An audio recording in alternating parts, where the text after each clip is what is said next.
Stage, Mr. Fabian Graff.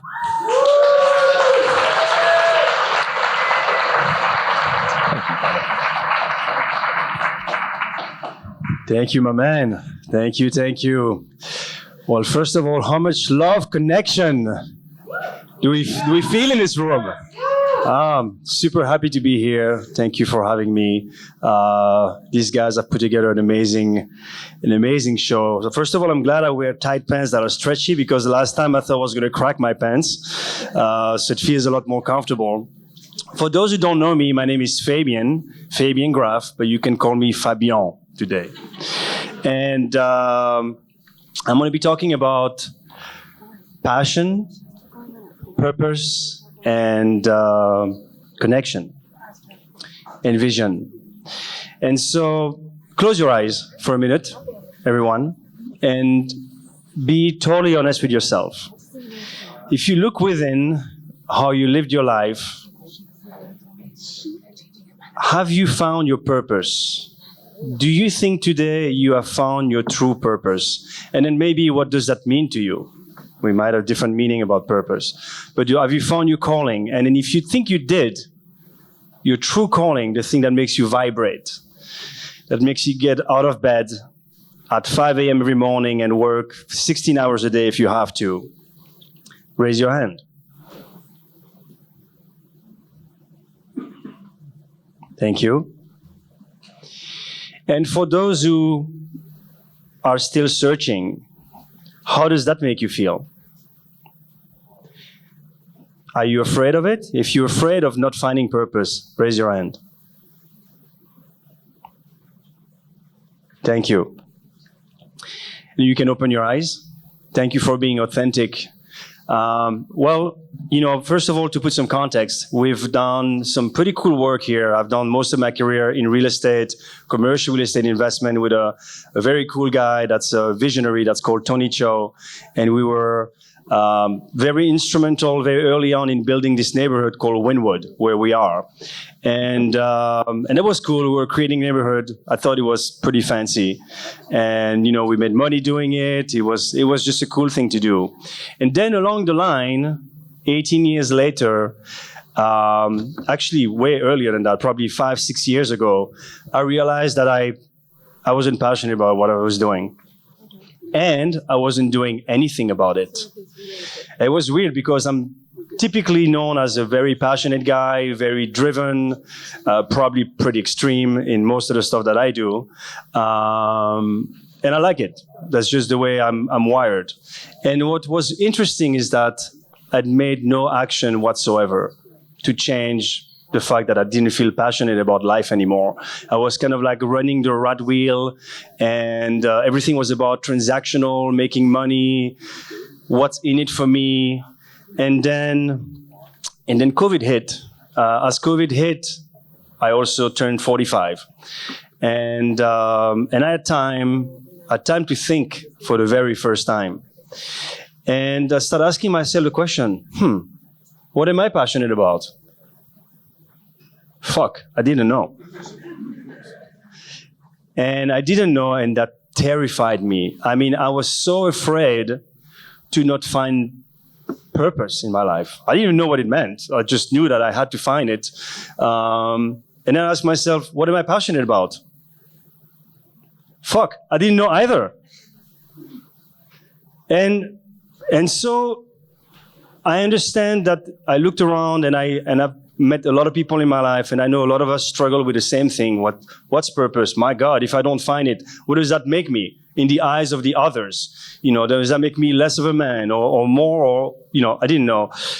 I felt for me it was going to make me less of a man. And so I did a couple of things. I did a few things. First, I stopped drinking. I stopped drinking after doing some mushrooms, some psychedelics, as a matter of fact. And I remember I was on the beach here, and I went through a ceremony, and coming out of it, it was actually on a full moon. I remember that. And I was able to get rid of anything that didn't serve me in life. And what came through so vividly was alcohol. And I've known that for many, for maybe a decade or more. And I was just not doing, again, anything about it. And right in there, I'm like, that's it, done. I said, I don't want you in my life. I knew I wasn't getting where I wanted to be in life because this was disconnecting me from my heart. And then what's interesting is that a few days later, I started dreaming again, vividly.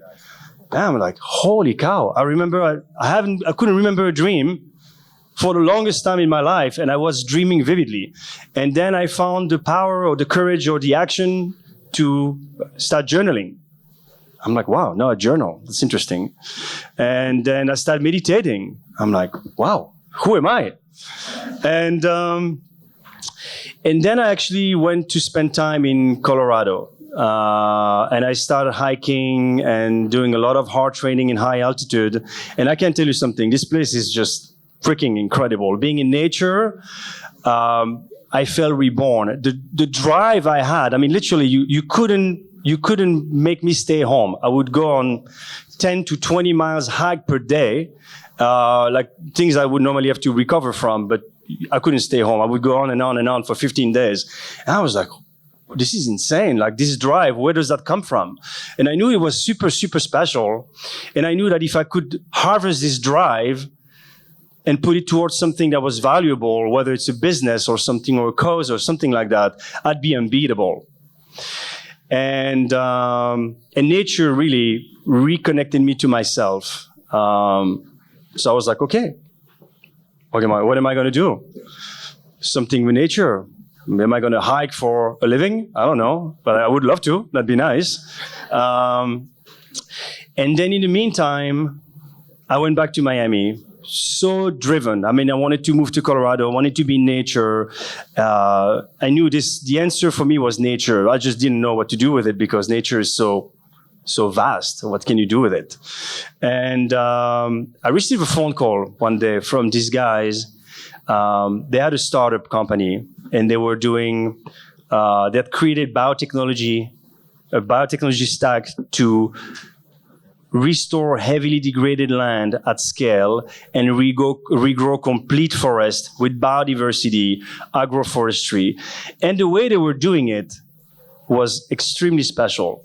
They were going in the Amazon and they were basically gathering a lot of smaller landholder and they were taking them under their wings, teaching them how to not only restore the land, but they were paying them more money to reforest with biodiversity instead of deforesting, slash and burn, any type of monoculture or extraction. So they were aligning the people on the ground on a social and economic level. Because if you go and buy land in the Amazon to displace those people, deforestation happens further. And so what was more interesting is that the guy that I was basically having an interview with on Zoom, he called me he was raising money. And this guy would look like a total nerd, like a guy I would normally not even like speak to, you know, who are you? And this dude was like, just so passionate. He was just so driven by this mission. You know, and I looked at him and I'm like, I know that. Holy shit. This is me when I'm passionate. And then I knew I wasn't passionate about life anymore. And I was really, really, really just completely off balance with everything that I thought I was. Half of my life, what am I going to do? What do I switch? How do I switch 18 years of career to something that I know is not for me anymore? How do I translate that? It takes a lot of courage. And I was afraid. And so next thing you know, there was this retreat, a sober retreat, as a matter of fact, in Tepoztlan in Mexico, 5,000 feet of elevation, beautiful, 2 hours south of Mexico City. And of course, what do I take with me? I take some mushrooms.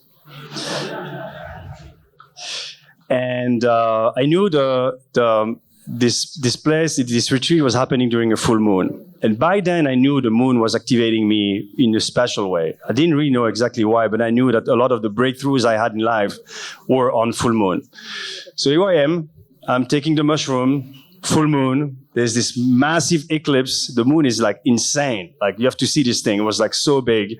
And I'm in this garden with Mayan architectures around me. And I'm laying down and the moon is just like looking at me. And I'm looking at her. And every time I'm trying to move away from looking at the moon is just like, wow, it's like this force is pulling me towards it. And I'm like, okay, let's ask the question. What am I supposed to do? And the moon is like, you know what to do. You do it now. You don't wait. Like, man, I don't know what to do. I was like, what am I supposed to do? You do it now. You don't wait. And this was like this pounding for 3 hours straight. It was just like, it was intense. I mean, I was not expecting it. I thought I was going to have like a nice little, trip. But anyway, wake up the next day, no clarity, no vision. And then I went on with my day, wake up the next morning, and I'm laying down. And all of a sudden, I'm thinking about nature, what to do with nature. And then I realized everything I wanted to do with nature was all about me. Things that I would pay money for, organize a trip in the Himalayas with a group of CEOs and do some stuff that's fun.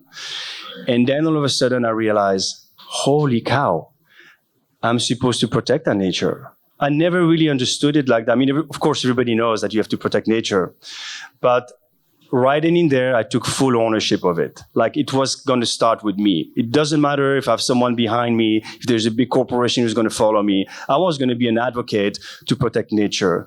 And I called this company and I told them, I said, I'm going to open you my Rolodex, all my investors, and say, we're going to scale you guys.